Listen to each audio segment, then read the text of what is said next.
Mummy जी, सामान की list बना दी है मैंने। ये कुछ ज़रूरी सामान है जो बाजार से मंगवाना है। नीतू ने लिस्ट बनाकर अपनी सास शारदा जी के हाथ में थमा दी। शारदा जी ने अपना चश्मा ठीक किया और गहरी नजरें गड़ा के हर सामान को पढ़ा। फिर नीतू को पेन लाने के लिए कहा। ये दाल 2 किलो की क्या ज़रूरत है बहू? 1.5 किलो तो बहुत है। और ये मूंगफली, वो भी आधा किलो, कितना ज़्यादा है। इसे भी कम करो।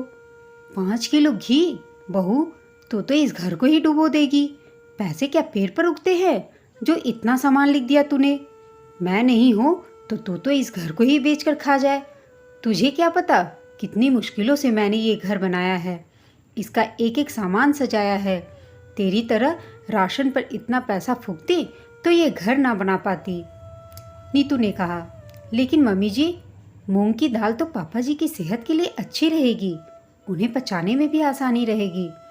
और मूंगफली तो रोज़ खाना चाहिए, इससे हमें प्रोटीन मिलता है। अब मूंगफली बादाम से तो सस्ती ही आती है। और अभी सर्दियों में आप लड्डू तो बनाओगे, इसलिए इकट्ठा घी सस्ता पड़ेगा। अब 1-1 किलो घी तो महंगा ही पड़ेगा। नीतू ने अपनी सास को समझाना चाहा।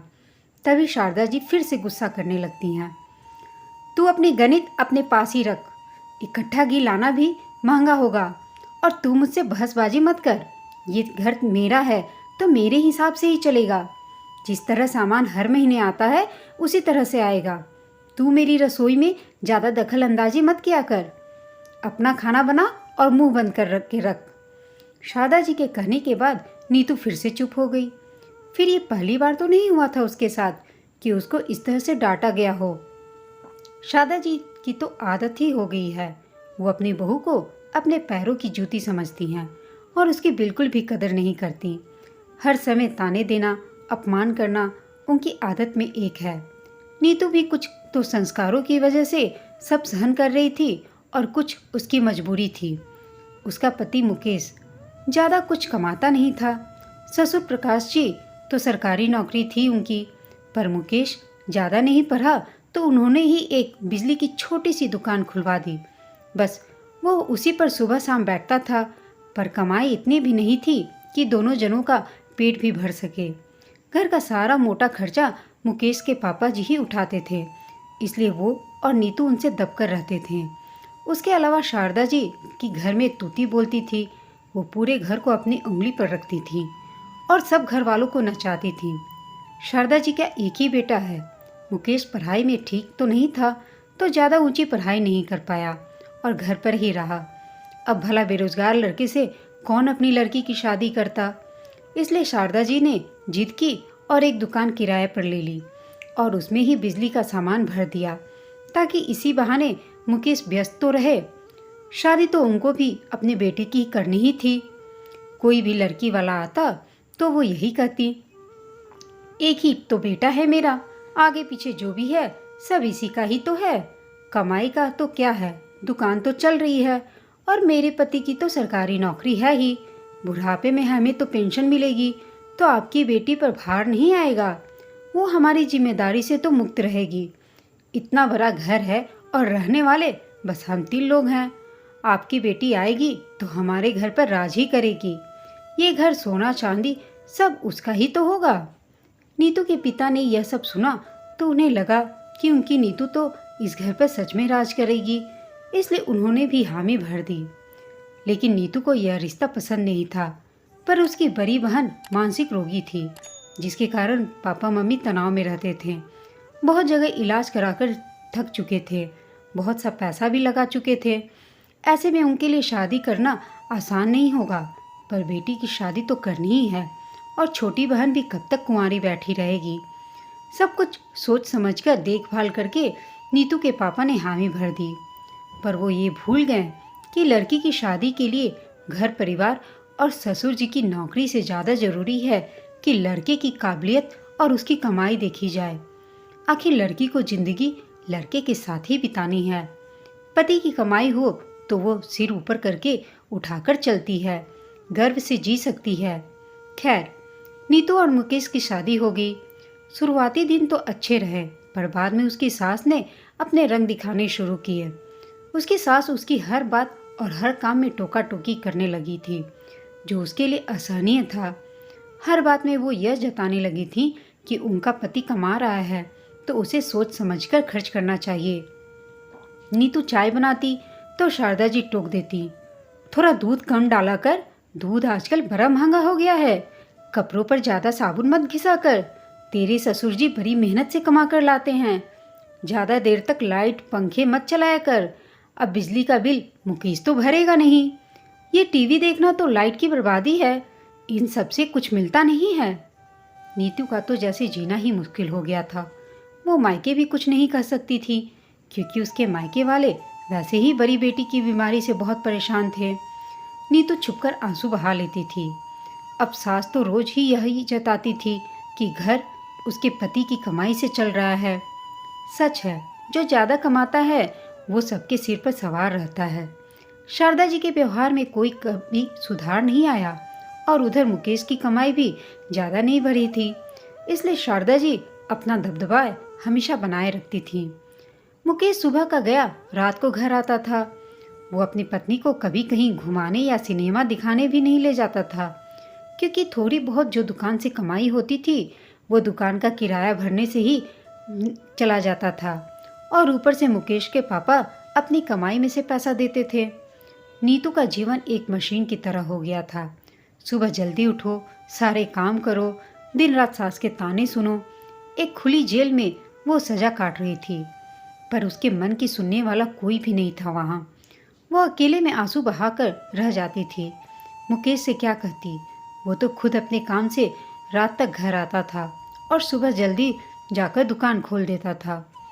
नीतू एक दिन खाना बना रही थी तो शारदा जी रसोई में आकर बोलती हैं, थोड़ा देखभाल के सामान काम में लिया कर, इतनी महंगाई का ज़माना है और ये पापड़ सेकने की क्या ज़रूरत है, बेकार में ही सलाद काट रही है, कोई चीज़ मुफ्त में नहीं आती है, रोज़ रोज़ दाल बनाने की भी क्या ज़रूरत है। तेरे पापा जी और मैं तो कितना कम खाते हैं, घर में जो सबसे ज़्यादा कमाता है जब वही नहीं खाए तो बाकी चीज़ें बनाने का क्या मतलब है। और तेरे पापा जी और मुझे ये सब्जी पसंद नहीं है, मत बनाया कर। पहले जो ज़्यादा कमाता है उसका ध्यान रखा कर। मुकेश के लिए दुकान पर टिफ़िन भेजकर की क्या ज़रूरत है, वो दिन भर वहाँ बैठा ही तो रहता है। नीतू यह सब सुनकर चौंक गई। शारदा जी उसे हर बात में टोका करती थी और नीतू के मन को यही बात कचोटती थी। वह बेहद दुखी रहने लगी थी। घर का काम तो हो जाता था, उसके बाद नीतू अपने कमरे में ही रहती थी। उसकी पढ़ाई शादी के कारण अधूरी रह गई थी जिसे वो पूरा करना चाहती थी। उसने अपनी सास को अपने फैसले के बारे में बताया तो वो भड़क गई। अब भला पढ़ाई लिखाई करके क्या करेगी तू? शादी तो तेरी हो गई है, तू घर ही संभाल। पर इस मामले में नीतू के ससुर जी ने उसका साथ दिया। उन्होंने कहा, तुम्हें क्या है, तुम्हारा काम तो हो जाएगा, तो क्या बुराई है अगर बहू पढ़ लेगी तो। हमारा बेटा तो नहीं पढ़ पाया, कम से कम बहू तो पढ़ाई कर लेगी।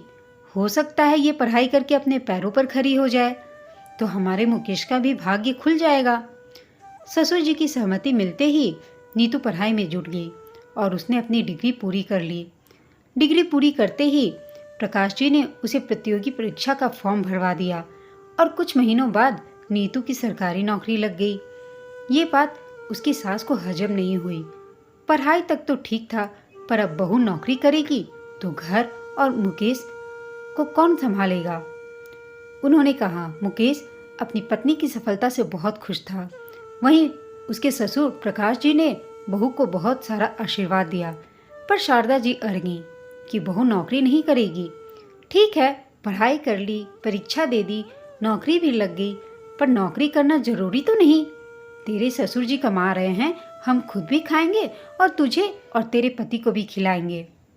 नीतू ने कहा, मम्मी जी, खाना तो भिखारी को भी मंदिर के बाहर मिल जाता है, पर पेट भरना ही काफ़ी नहीं है।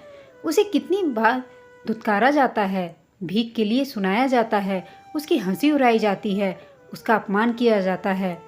मैं भी यही सब सहन कर रही हूँ। मैं इस घर में रहती तो हूँ, खाना भी खाती हूँ, पर वो इज्जत की रोटी नहीं होती है, क्योंकि वो रोटी मेरे पति की कमाई से नहीं, मेरे ससुर जी की कमाई से आती है और उसके लिए मुझे ताने दिए जाते हैं। मैंने सब सहन किया क्योंकि मैं तब मजबूर थी। पर अब मजबूर नहीं हूँ। अब मैं भी अपने पैरों पर खड़ी हूँ। मैं इज्जत की रोटी खा सकती हूँ। मेरे पापा ने मेरी शादी कर दी क्योंकि उनकी मजबूरी थी। मैंने मम्मी पापा का मन रखने के लिए शादी की थी। मुझे लगा था कि चलो कोई ना, एक ही बेटा है तो मेरी सास अपनी बहू के लाड़ करेगी। पर आपने तो मुझे दिन रात ताने दिए कि मेरा पति कमाता नहीं है। पर मम्मी जी, मुकेश जी मेरे पति बनने से पहले आपके बेटे हैं। मैं भी कह सकती हूँ कि जब आपका बेटा इतना कमाता नहीं है कि वो अपनी पत्नी का पेट भर सके, तो आपने उसकी शादी क्यों की? क्यों किसी लड़की की जिंदगी बर्बाद की? क्या बहू को ताने देने के लिए ही ससुराल लाया जाता है, ताकि वो यह सब सहन करती रहे? इन सब के बीच में मेरा क्या दोष है जो मुझे हर बात के लिए सुनाया गया? आखिर क्यों? आप मुझे कोई चीज़ प्यार से भी तो बता सकती थी। आप मुझे समझा भी सकती थी, कह सकती थी कि कोई बात नहीं, अभी मुकेश की कमाई कम है तो क्या हुआ, आगे बढ़ जाएगी। ये दिलासा भी दे सकती थी कि अभी तो मैं और तेरे ससुर जी हैं, तो तू किसी बात की फिक्र मत कर, हम सब देख लेंगे, संभाल लेंगे। इन सब से मुझे कितनी हिम्मत मिलती, मैं आपकी दिल से इज्जत करती। पर अब मैं और नहीं सहन करूँगी। मैं नौकरी करूँगी और अपना अलग घर लूँगी जहाँ मैं इज्जत की रोटी खा सकूँ। यह सब सुनते ही शारदा जी के पास कोई जवाब नहीं था। वो मन ही मन ग्लानि महसूस कर रही थी। तभी प्रकाश जी बोले, बहू तुम नौकरी करो, पर अलग घर की ज़रूरत क्या है, यहीं सब साथ में रह लेंगे। पापा जी, मैं आपकी दिल से इज्जत करती हूँ। आज मैं जो भी हूँ सिर्फ आपकी ही वजह से हूँ। आप मुझे प्रेरणा नहीं देते तो मैं कुछ नहीं कर पाती। लेकिन मैं अलग घर लेकर रहूँगी, चाहे आपके सामने वाला घर ही क्यों न लूँ, ताकि वहाँ मैं इज्जत से अपनी मर्जी से रह सकूँ। अब मैं नौकरी करूँगी तो दिन भर बाहर रहूँगी, घर पर ध्यान नहीं दे पाऊँगी, फिर से घर में कलह होगी। वो सब मैं नहीं चाहती हूँ। इससे अच्छा है हम आमने सामने रहें, एक दूसरे के दुख सुख के साथी बनकर रहेंगे, पास ही रहेंगे और दूर भी रहेंगे। मम्मी जी अपना घर संभालेंगी और मैं अपना घर संभालूंगी।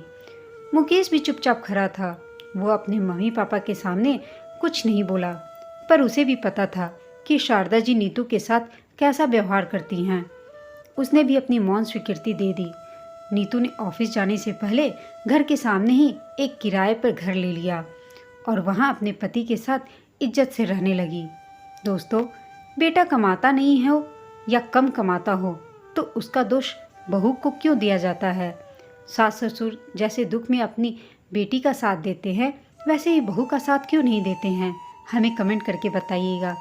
साथ ही कहानी अच्छी लगी हो तो इसे लाइक और शेयर ज़रूर कीजिएगा। अगर चैनल पर नए हैं तो प्लीज़ चैनल को सब्सक्राइब करना ना भूलें। कहानी सुनने के लिए आप सबका धन्यवाद।